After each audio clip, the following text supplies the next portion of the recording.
Hi dears. അപ്പോൾ എല്ലാ വിദ്യാർത്ഥികളും നമ്മൾ അപ്ഡേറ്റ് ചെയ്ത പോലെ തന്നെ നിങ്ങൾ എഡിറ്റിംഗ് ചെയ്തിട്ടുണ്ടാവും. ഇനി അടുത്താണ് വരുന്നത് നിങ്ങളുടെ തേർഡ് അലോട്ട്മെൻറ്റ് പ്രോസസ്സാണ്. തേർഡ് അലോട്ട്മെൻറ്റ് 9-ാം തീയതി വൈകുന്നേരത്തോടു കൂടി പബ്ലിഷ് ചെയ്യുന്നതായിരിക്കും. ഓക്കെ, അതിനുശേഷം അലോട്ട്മെൻറ്റ് ലഭിച്ച വിദ്യാർത്ഥികൾ, അതായത് ആദ്യമേ അലോട്ട്മെൻറ്റ് ലഭിച്ച വിദ്യാർത്ഥികൾ എന്തായാലും മാൻഡേറ്ററി ഫീ അടയ്ക്കേണ്ടതാണ്. SC/ST വിദ്യാർത്ഥികൾക്ക് 155 രൂപയും മറ്റ് കാറ്റഗറിക്ക് 610 രൂപയാണ് മാൻഡേറ്ററി ഫീ വരുന്നത്. അപ്പോൾ നിങ്ങളത് അടയ്ക്കാം. പിന്നെ അതിനുശേഷം നിങ്ങൾക്ക് പെർമനൻറ്റ് അഡ്മിഷൻ എടുക്കേണ്ടതാണ്. അത് 9-ാം തീയതി മുതൽ 15-ാം തീയതി വരെ അതിനൊരു ഡേറ്റ് ഉണ്ട്. അപ്പോൾ അവിടെ നിങ്ങൾ പെർമനൻറ്റ് അഡ്മിഷൻ എടുക്കാം.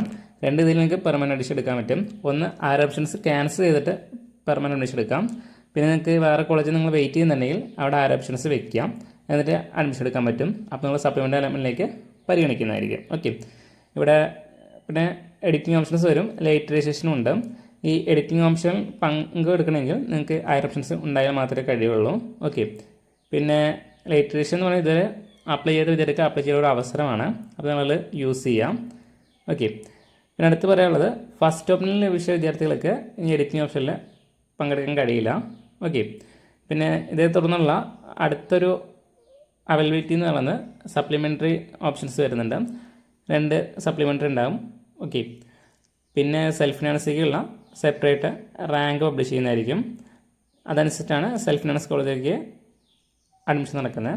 അപ്പോൾ അതൊക്കെ ഞാൻ വെറും വീഡിയോകൾ അപ്ഡേറ്റ് ചെയ്യാം.